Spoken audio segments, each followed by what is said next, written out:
Well, this is our second share for Ellul, under the auspices of the Mayor of Rome Kehina, so thanks for the sponsorship. I don't, if you were there last week, I can't remember, I'm not sure if the sponsor of last week's share is here today. No, she's not, that's why it's here and not there. Okay, alright, okay, so if you could pass on the message to her from me, that even though many ladies were hurt there last week, 60, 80, something like that. But when the share, I just put it on my Facebook page, the number of people who've seen it, I just checked this morning, who watched that share was 640. Wow. That's just on the Facebook page. I also put it on my YouTube channel, so that takes us up to over 700, and the entire time I haven't checked. But it wasn't, at this stage, it wasn't far off 1,000 people watched that share. So if you tell the lady it was exclusive for her, if you wanted to be exclusive for her daddy, which of course we hope it is, but when 1,000 people are watching a share in Ellul in the name of somebody, it's a big deal. Okay, so let's see if we can beat the record this week as well for this year. And I hope it does have that effect, because the name is Teshuva is an easy mitzvah and I can prove it. Now, if that's not a title you want to, of a share you want to attend this time of the year, I don't know what would bring you into it. Because we all an easy mitzvah. Wow! I was terrified of this one. And generally we do feel a little bit terrified at this time of the year. Somebody just said that our Shabbos table just yesterday. It's really scary time. She said, I try to focus, I don't like to think about being a scary time. I like to focus instead on, the positive. And that's good. Because remember what we say at this time of the year is a special prayer. It's called Avinu Malkeinu. Remember it features large at this time of the year. Notice what Hashem wants you to call him before. Malkeinu's a scary idea, a king, right, off with his head. Boom. But Avinu, that's your father.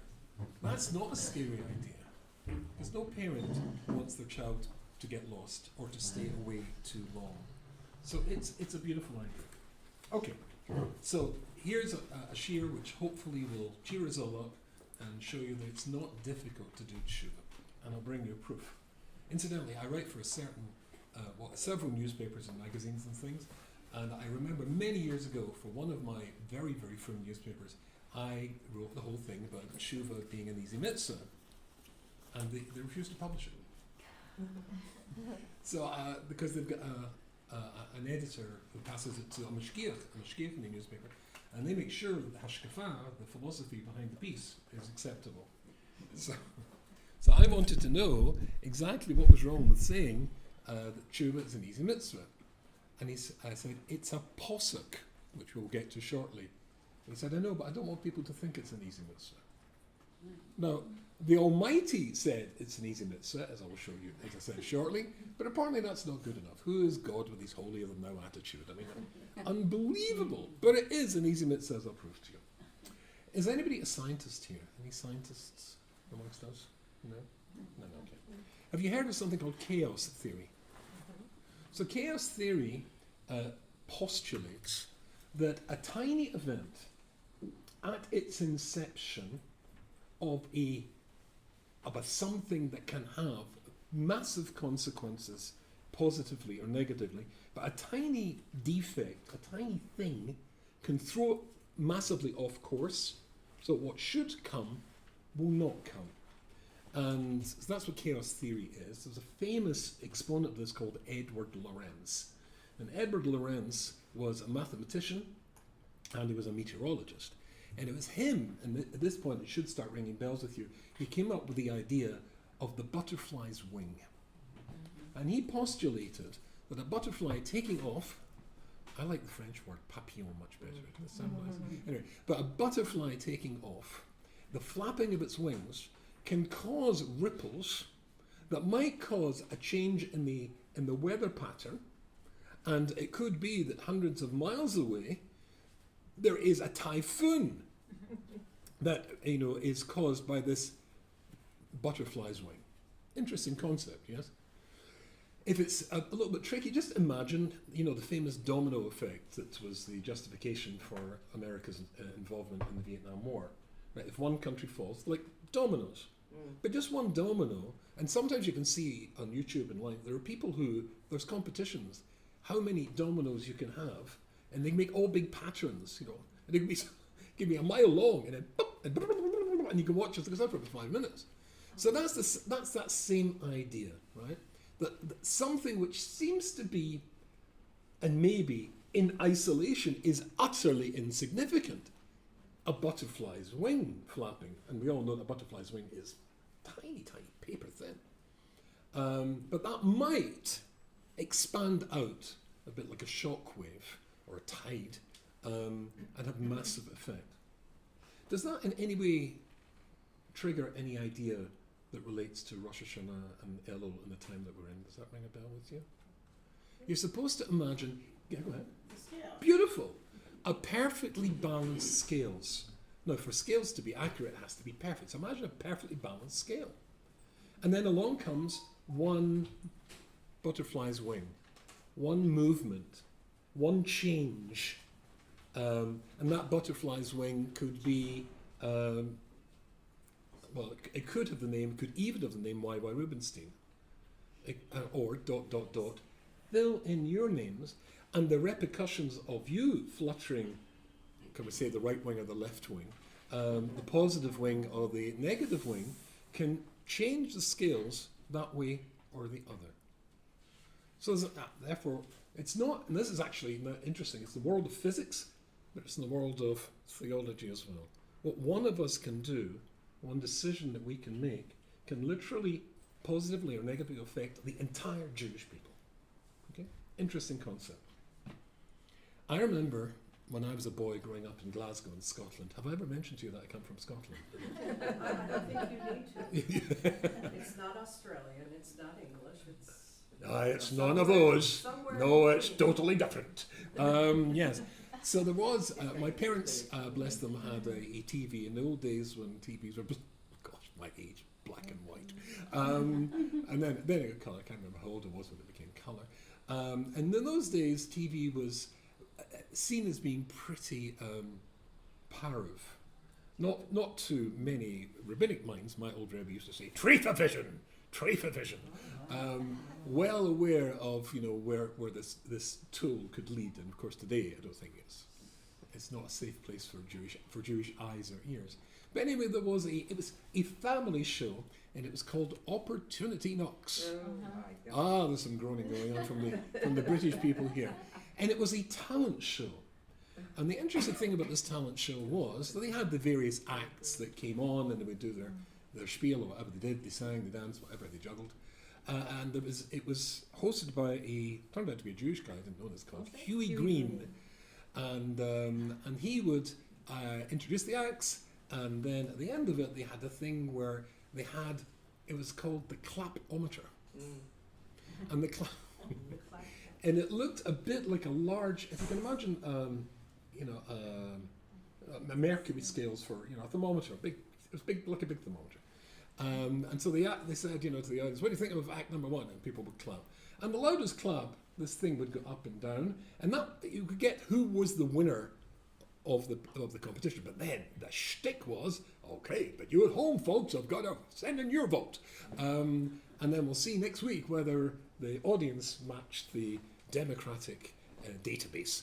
And so people that was the idea.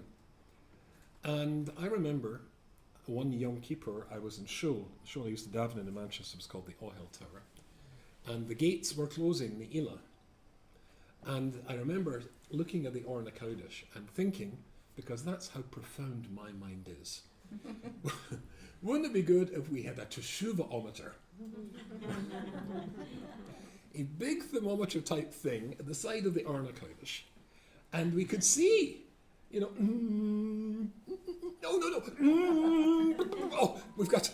We would have to put in more Teshuva. This is the gates are closing. But wouldn't it be good if we could have an indicator as to how well we're doing at this Teshuva time of the year? If there could be a daily newspaper, whatever it is. Is there a daily Hamodia in Israel or something? I want to mention that because I write for Hamodia. If only there could be something like that says, you're not doing too well. More, whatever it is. What we need is an indicator. Otherwise, how do we know to put more effort into it? I remember many years ago, there was a wonderful rabbi, sadly just passed away, a very, very old friend of mine. In fact, the house that I bought in Manchester where I brought up my kids is the house that was owned by his parents and where he was brought up. And he became eventually the Mashgiach of Sunderland Yeshiva. So he was very, very kosher rabbi. But I remember taking down the wallpaper in what turned out to be his bedroom, and he'd written on the wall, as boys like to do, with little drawings and stuff like that. So he was once just a little boy, of course, as we all were, or little girls. Anyway, so he used to phone me up all the time. A mashgiach, particularly a mashgiach in yeshiva, is always giving shiurim and telling stories. And he was always on the lookout for stories, and he often used to phone me and ask me for stories. Yehuda Yoina. And he'd say, it's me, have you got any stories? Yeah, of course, I was finding stories. I remember one Motzei Shabbos, as soon as the Havdalah was made, then the phone rang, and it was this beautiful, wonderful rabbi. It's called Rabbi Yaakov Abenson, by the way. So I said, Yehuda Yoina, do you have a fax machine? Do you remember fax machines? Do you have a fax machine? Gosh, we've done black and white TVs and now fax machines, going back into the dark ages. Anyway, I said, yeah. He said, I'm going to send you a fax, and as soon as you get the fax, phone me and I'll tell you the story behind it. And so, I remember I opened the little door in the cabinet where the fax machine was, and it started to make these burpy noises, and I would come fax, and out came this. It's a credit card. And so it's actually a telephone credit card. And so he said to me, "Have you got it right, of course? I want to tell you the story." So the story goes like this. There was a young man from, I think I remember rightly, Philadelphia. And his name is Kevin Ross.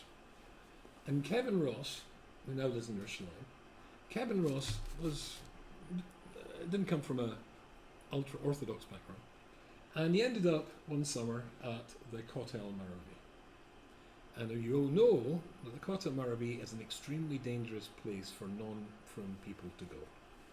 There's always a rabbi or a rebbitzin waiting to pounce. And to cut a long story short, he ended up, much to his surprise, in a place called Eshatara. And he was really, really enjoying it. And so he spent his whole summer learning Eshatara and all because they do all, they're expert at making it fun.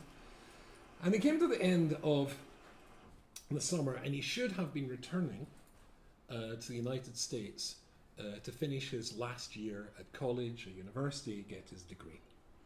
But he didn't want to, because he was enjoying learning Nesha Torah so much that he felt that he just wanted to stay. Now, his mother was, if I remember the story correctly, and it's now a long while ago, but his mother was on her own. Whether she was divorced or whether his father had passed away, I'm not sure.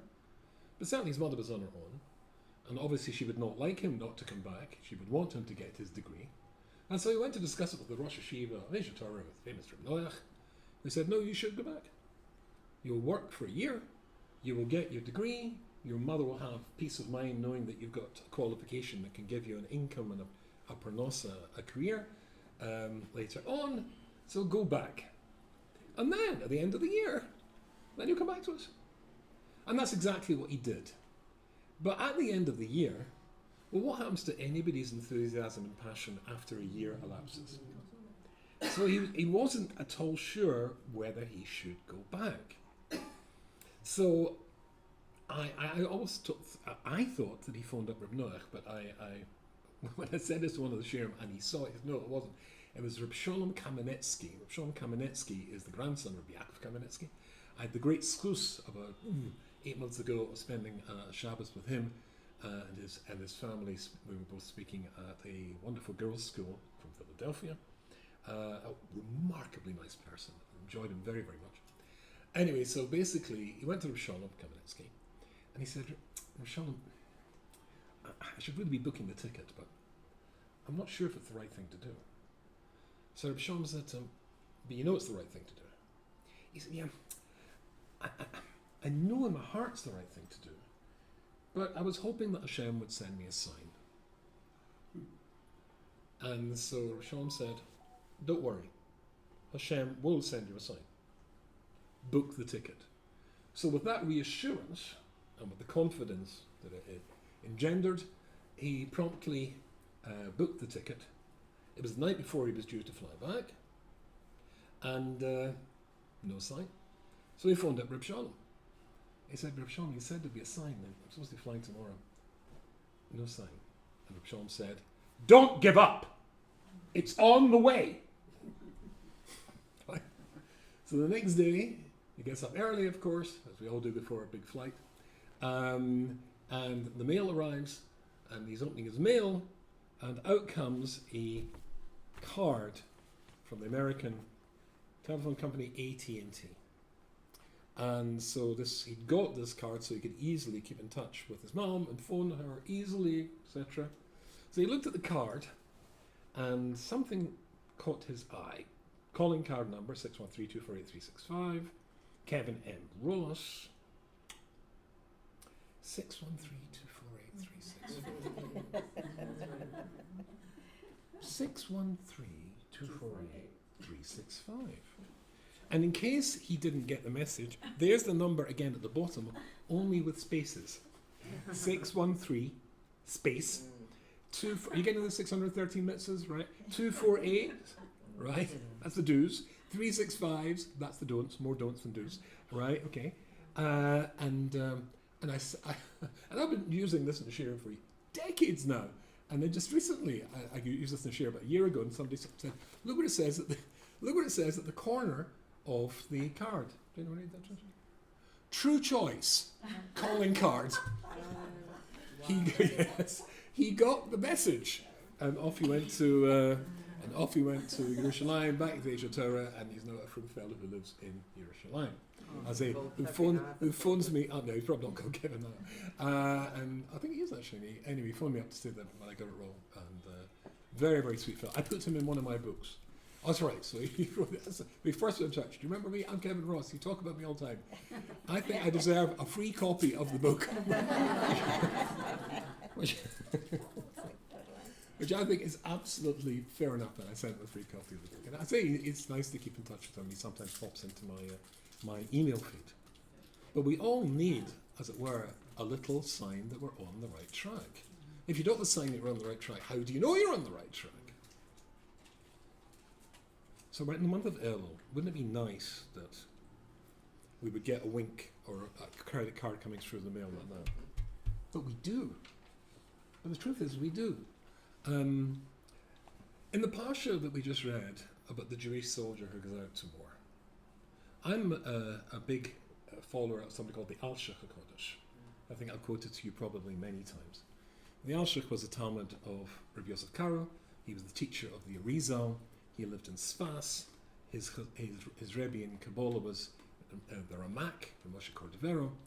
But I say his Talmud was the Arizal. And his analysis is absolutely stunning and brilliant. And so you should know, and I think we do know, I think we've referenced this before, that when the Torah, the parshas of the Torah, it's never a coincidence, the theme of the parsha always connects to the theme of the calendar, the year that we're going through. So you therefore would expect the parsha that we just read, Kitetse, to have some relevance and make some reference to the story of Ellul and the struggles we're going through. I mean, if only there was a sign. So what does it say? So you're all familiar with this, but anyway, when you go to war against your enemy, and Hashem gives the enemy into your hands, you win the battle. That's important. We, all the people here, know that if we win a war, it's not because of our tactics, it's not because of our brilliant technology, or even the courage of our soldiers. Ultimately, as we said this morning in Shul from the Shira, Hashem ish malchama, Hashem shalom.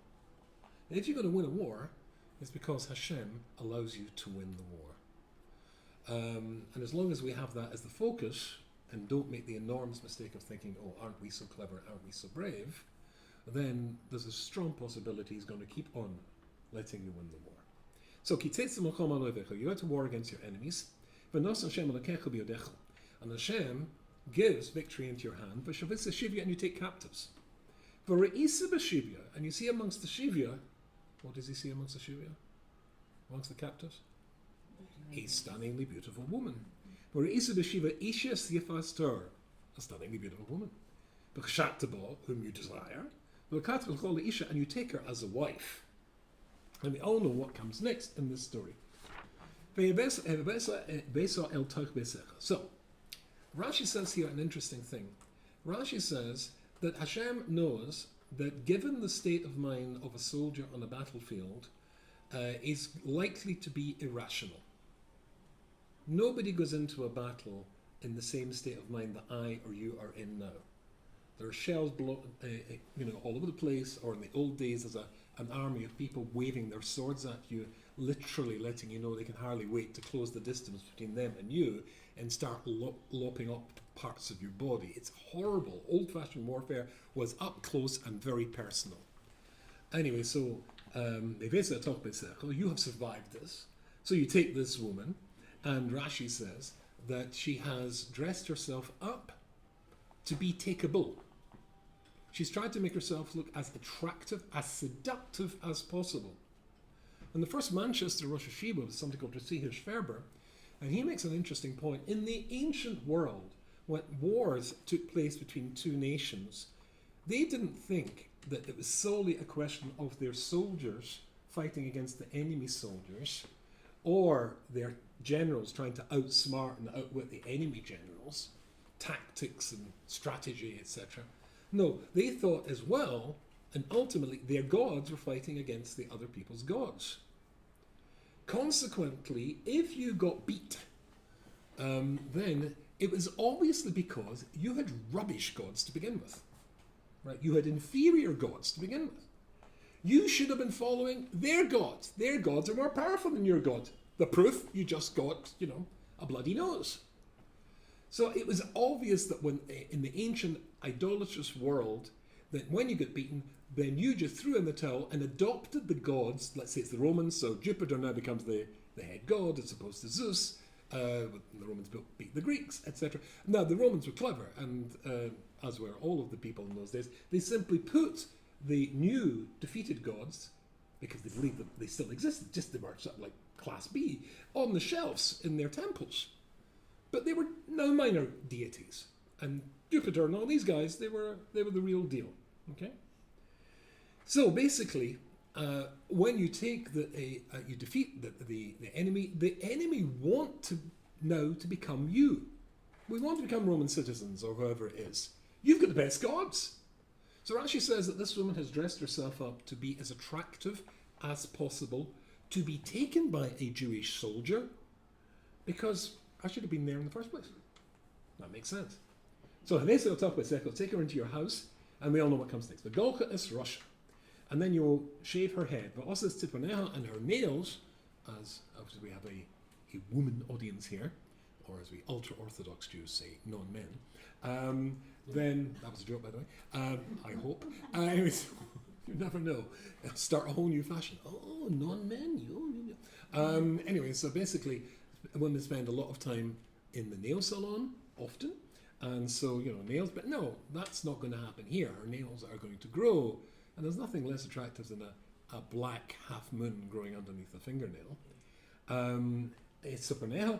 Vasira is seamless shivia me oleha v'yosha b'besach boxer is ovi of es imo yerikami. And she will, the beautiful clothes that she's been wearing to make herself attractive and make herself, as it were, desirable, that is replaced by some old schmatter, right? Your grandmother's old schmatter. And then she's going to cry for her mother and for her father for an entire month. So that's the story of the Jewish soldier at the beginning of the Parsha in the month of Ellul. What's the connection to Ellul? Huge. So here we've got a Jewish soldier who, as we just said, has survived a battle. And it's not that your arm's been lobbed off or you're dead. And that's obviously due to Hashem. My reaction would normally be to, Baruch Hashem, I'm not bad at this, I'm pretty good at a course stuff, but if somebody does me a big favour, and surviving a battle like that's a pretty big favour, I'd be grateful.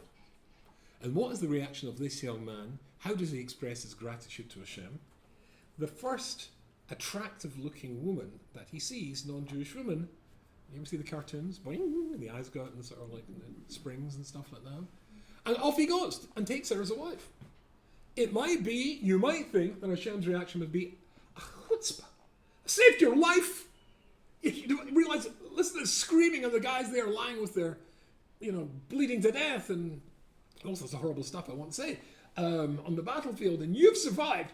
And what's your gratitude? What's the repay? As soon as you see this beautiful girl, or woman, she's a married woman, you go chasing after her. It might be sort of like, okay, lightning bolt. Pff. But it's not that. It's not that. What Hashem says is, what is it that has caused you to become disconnected to me? What's taken you away from me? So we're going to undo that. So, what did take him away? So first of all, she was extremely beautiful. That was the first thing. But what was, before we got to that, what was his state of mind after the battle? You can imagine that he walks away from the screaming and the shouting of the dying soldiers. Maybe he goes up, far away from that, and he's in a hilltop. He's going, well, I'm alive, etc. The feelings of, ecstasy and then serenity. Wow, there's no screaming over here. I'm alive. He must have been feeling really good, right? And then he sees this beautiful woman, and I say she is trying to be taken, so she's made herself a look at, and there's no word that is more seductive in any language than the word new, or if you're American, new. Anything new is incredibly attractive, which is why they redesign cars every single year. What's the purpose of the redesign? So the bumper, right? It is a little bit thicker, or a little bit thinner, a little bit rounder, or a little bit more angular, They change the shape of the windows. Does this improve the performance of the car? Not at all. But it makes an important psychological statement. This is the new model, and even more damning. And yours is, oh no, the old model. New is very, very attractive. He's never seen a woman who dresses like this. Oh, Hashem. I think I mentioned last week, I was walking down to Shiurim the Gras. I just saw 5 ladies in the distance. And they just, I couldn't see their faces, but they just looked beautiful. Jewish women dressed sneistically beautiful, nice summery colours. It was just almost like an impressionist drawing. It was sort of blurred. But I just thought, look at our ladies, look at our girls. Nice. Sneistic. It's beautiful. That's not this boy's now seeing. That's what he comes from. And now he's seeing something which is, can I say, more Tel Aviv than Jerusalem? Would that be a fair thing to say, or an unfair thing to say? I hope I'm not being too unfair. Anyway, and that has grabbed him and taken him away. So she's new, she is seductive, etc., etc. He's feeling great. Okay, fine. So Hashem says, I know that if I say no, he's going to do it anyway. Because he's not normal. His mental state and a battlefield, that's not normal. So therefore we'll say, okay, no problem. But there's just another 1 or 2 or 3, 4 conditions I want you to fulfill before you marry her. And that's the ones we said. Take her into your house and then cut off her hair. Now, as we all know, a woman's hair is a crowning beauty. In fact, believe it or not, the Medrash says, you'll find this in the Shiurim, that when Hashem created or took Chava from Adam Rishon and then brought her for the wedding to Adam Rishon, Hashem himself braided or prepared her hair, blow-dyed and all that sort of stuff, to make her as beautiful as possible in her husband's eyes. That's an astonishing fact. Hashem became a hairdresser in order to secure this marriage between Adam and Chava. Stunning thing. So of course, and particularly, I'm thinking my daughters on their wedding days, they spend ages, one comes a professional, make their hair look beautiful, etc. And the frame is for the masterpiece of my daughter's faces is complete. But here, and if she will have done that, if she's dressing to be attractive, she will have done her hair up as well. No, that's all got to go. And a woman doesn't look too good when she's bald. I actually said this once in a shiur in Manchester, and there was about 100. There's a place called Whitefield. There's about 100 people there, and there was a sudden silence because I didn't know the lady in the front seat had just finished her chemotherapy. Baruch Hashem, she had a sense of humour, and she just thought this was hilarious, right? And she burst out laughing. So, but of course, if you don't have any hair, you don't look so good. I think men look too good when they're bald, and certainly women don't do either. So the hair goes. Then take away all the nail clippers and the scissors, so her nails are going to become icky. And then on top of that, then she's got to wear a shmata instead of this beautiful thing. That's all doable. But what's the last? Do you remember the last condition? She's got to cry for her mother and her father for a month. How is that in any way deliverable? In the ancient world, in the world that we're talking about here, it was a world of avodah zarah. The parents were horrible. I know that because one of the avodah zarahs in Eretz Yisrael at the time demanded that you give away your firstborn child to the gods. The mother, having delivered the baby, hands over this beautiful baby to the priest, who then take it and burn it alive as a sacrifice to the gods. So this doesn't, to my mind, bespeak loving and caring parents.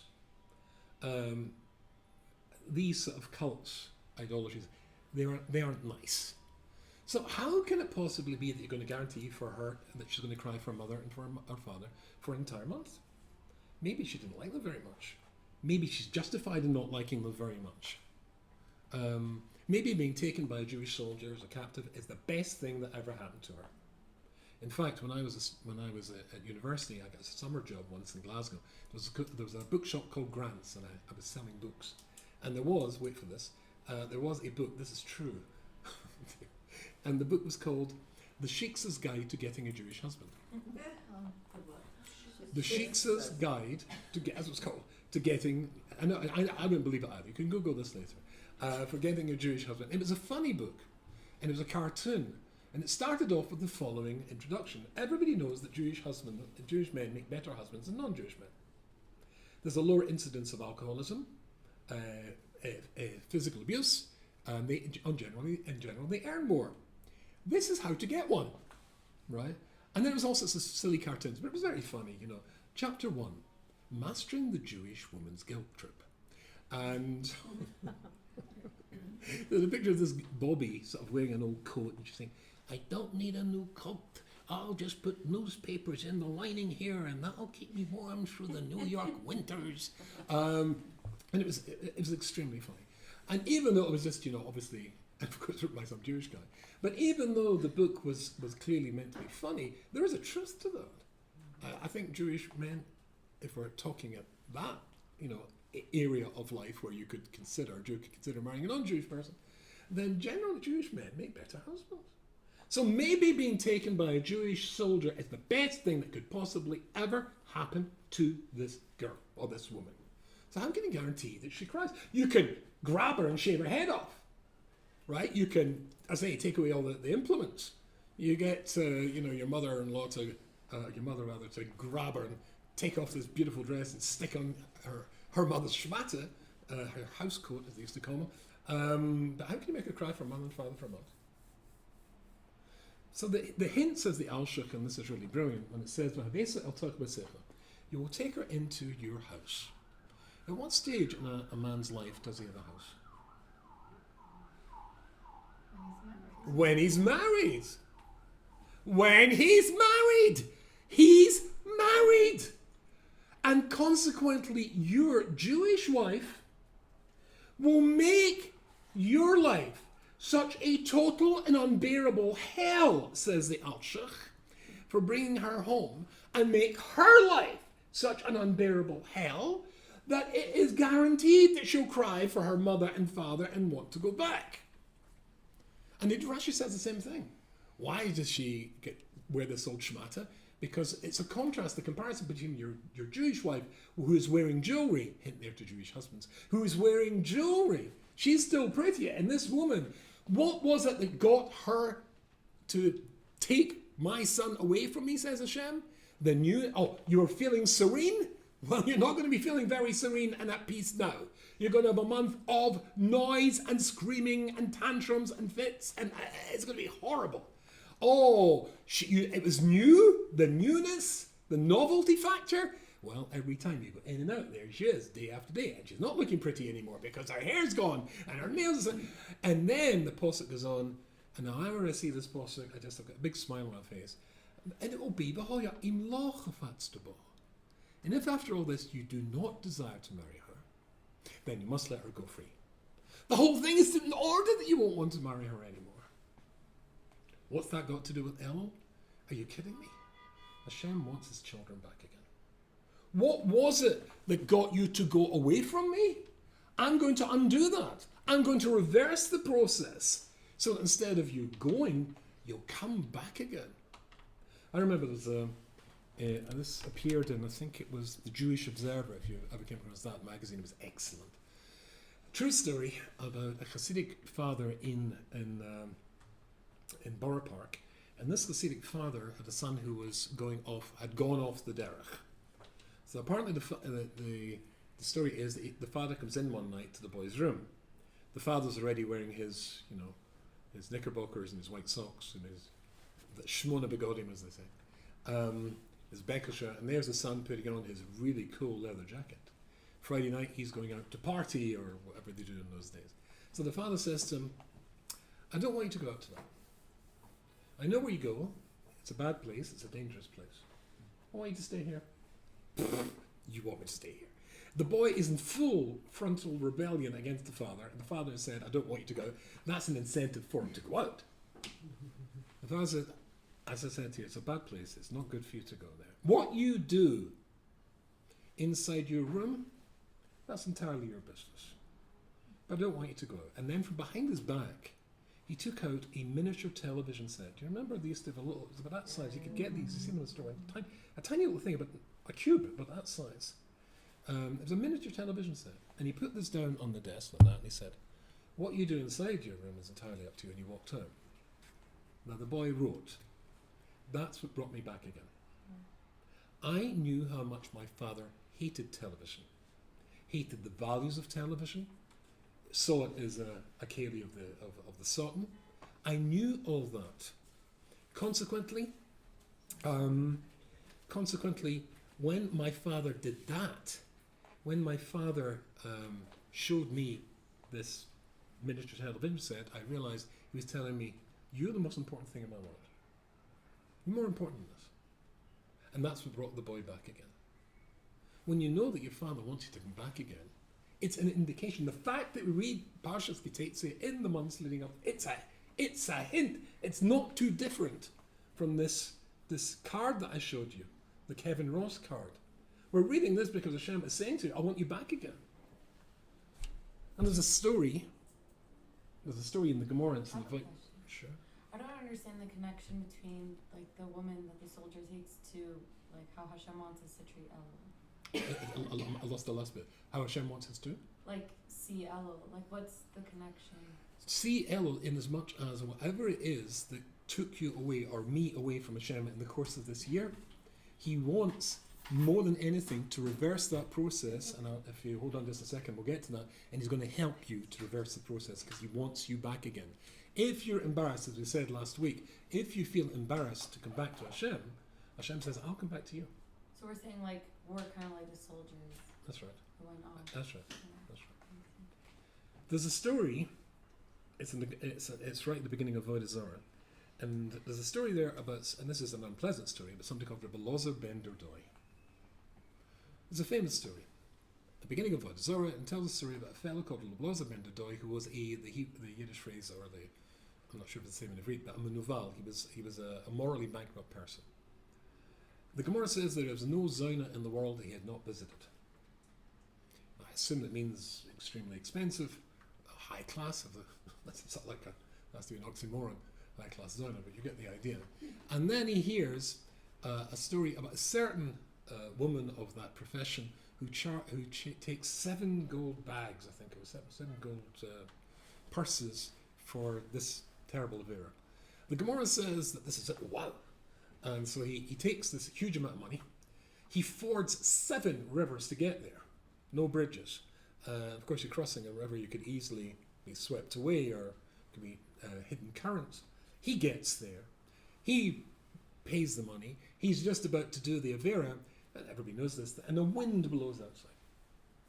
It's what comes next that's very interesting. What comes next is she says, no, she's a zona.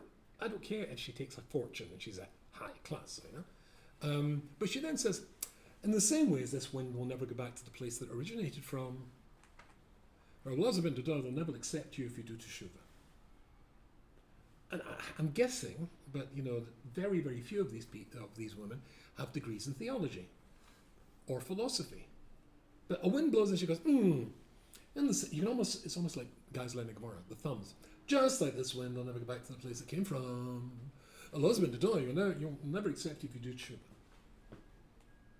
And notice she didn't say you'll never do Teshuva. She said they'll never accept you if you do Teshuva.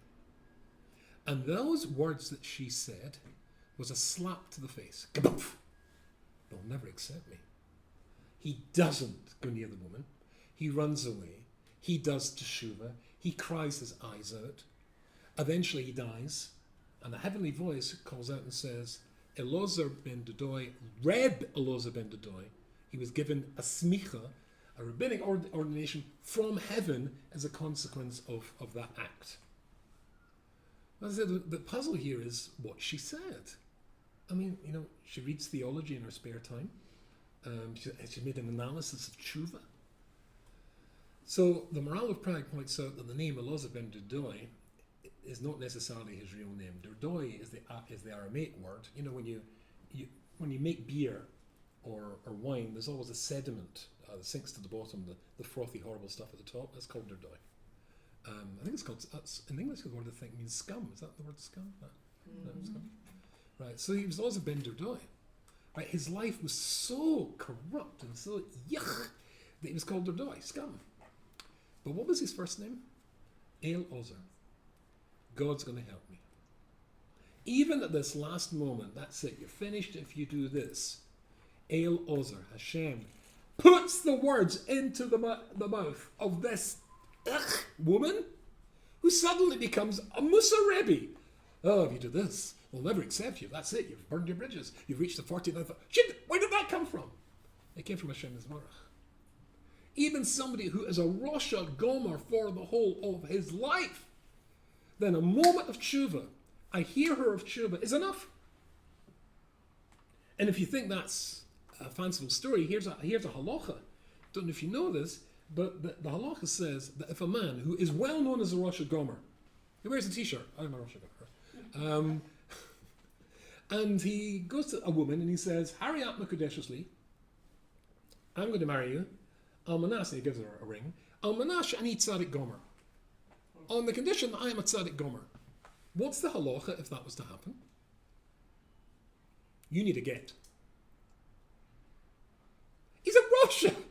He's horrible. We know he's horrible. He admits he's horrible. So he's got the t-shirt. So how could it possibly be that you need a get? There's a suffix that at that moment he might have had a hear her teshuva. One butterfly's wing flap at that moment could have changed everything. And maybe he was, when you do tshuva, you become a tzaddik or a tzaddikas, and you can change the balance of the scales. Maybe at that moment he changed the balance of the scales. Maybe he was a tzaddik. Maybe he wasn't. So it's like you have to give a get on a suffix. But it's a possibility. There can be one thing that happens in your life, and maybe it's a fax that comes through the machine.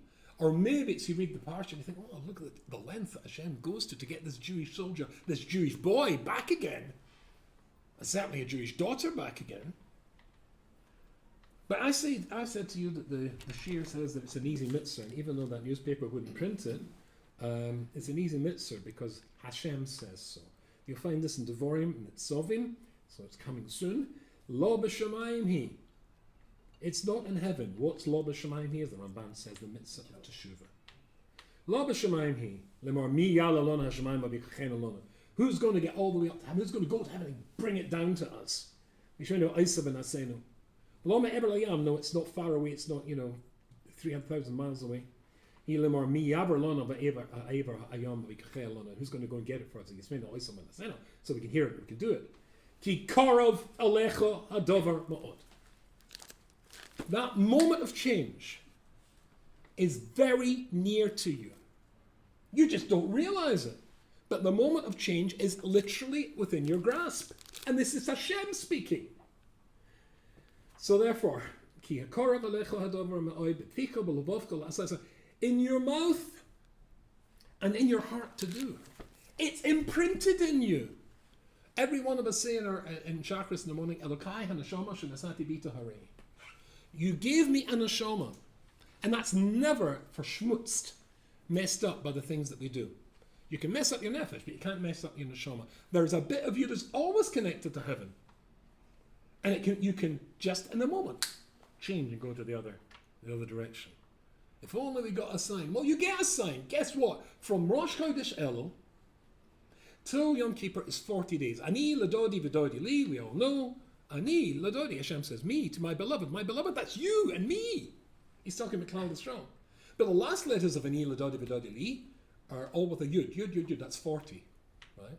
It's 40 days from Ellul, beginning of Ellul, to Yom Kippur. Right? That's this process. I want to get back together with you again. Look at special prayers. Below the shofar. My Rosh Hashiva, Bleb Gurovitz, Rosh Hashiva Gate said, he makes a brilliant observation. How much does Hashem want us to pass this test? How much does Hashem want us to get this? He says brilliantly, Rosh Hashanah and Yom Kippur are the wrong way around, are they not? Did you ever consider this? It doesn't make sense. Think back to when you were in school, high school, college, seminary.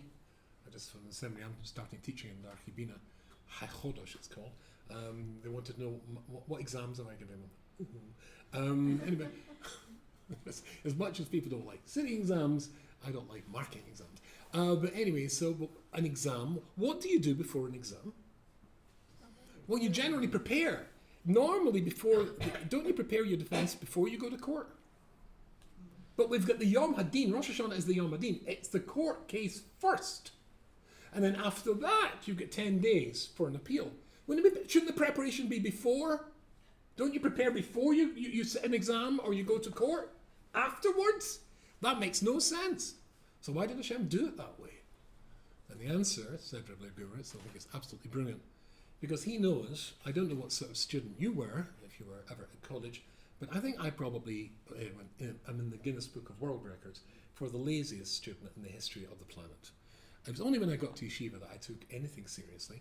And I was having too much fun with the Jewish society, doing all sorts of Jewish stuff at college, rather than doing anything like studying. Boring. And what I did was, somehow or other, I crammed. The night before, literally the night before the exam.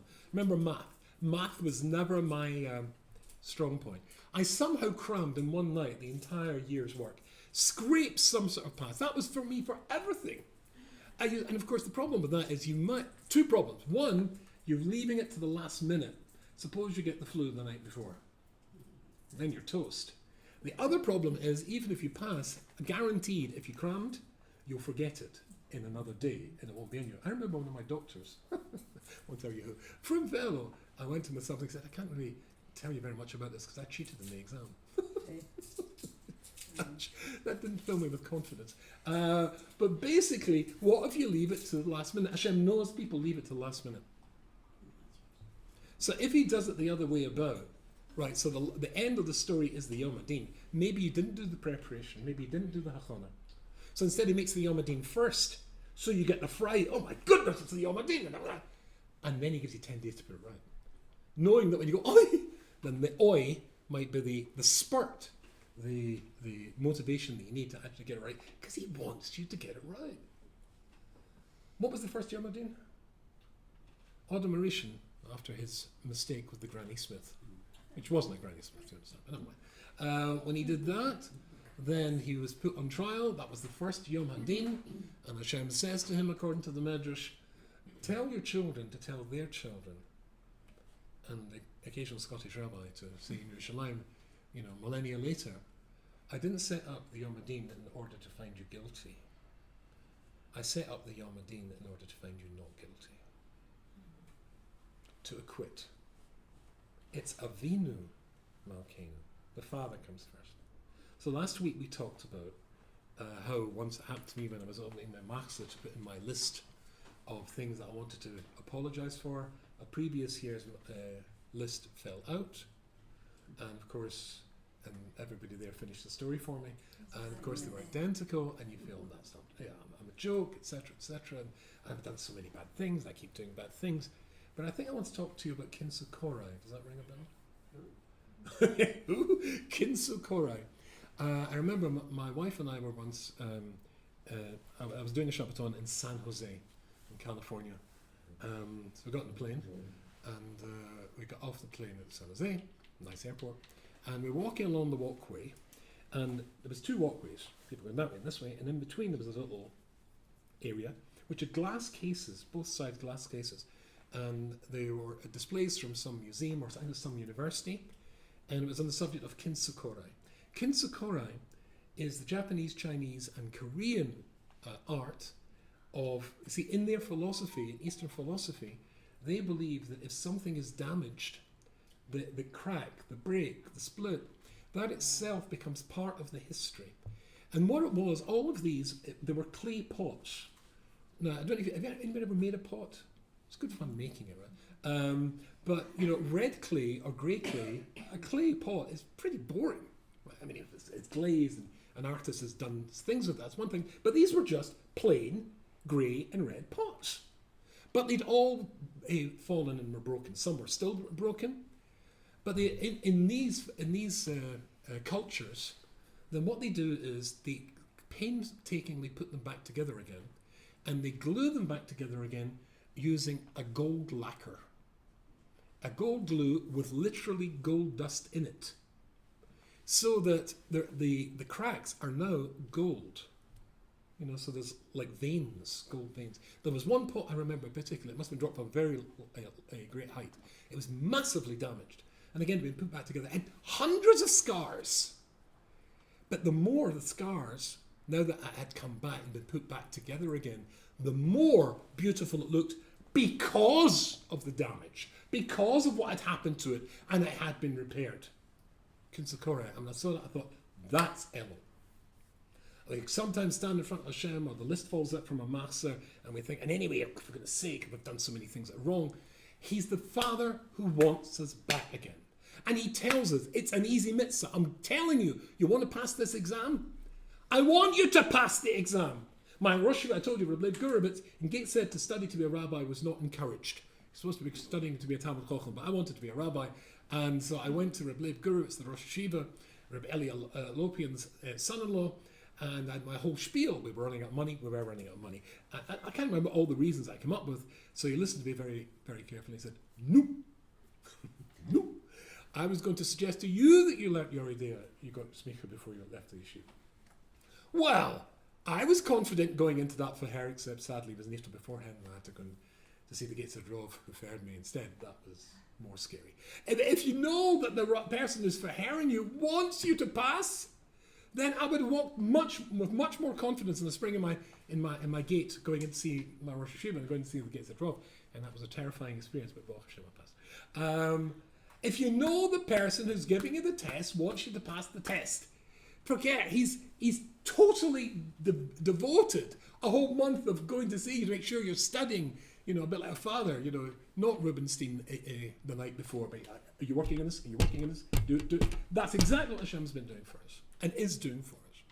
Because he wants you to get the message. He wants you to get the facts. I want you to pass the test. And you can be that butterfly's wing. Because you affect everybody. Remember what we said from the Mat, from Moshe Cordovero? There's wonderful term of Devora. Never be jealous, he says, of anybody and anybody else's success. Ki hu mamish. Ki hu mamish. He is you. Or ki he mamish. Or she is you. We all know this. There's a bit of me in you, a bit of you in me. We are all connected. So of course the butterfly's wing effect works when it comes to Cloud Yisrael. Because we're all connected. My choice, of course, affects you. So if I'm taking this seriously, and now you can take it seriously because you know Hashem wants you to pass the test. This is not a hard mitzvah, he says. Because I want you to pass. I'm on your side. Then you can indeed affect, there can be the chaos theory in real theological terms. You touch other lives. How many lives? Every other Jewish life on the planet. So keep going. We've got another couple of Shiurim before just fully charge you for the big day Yom Kippur.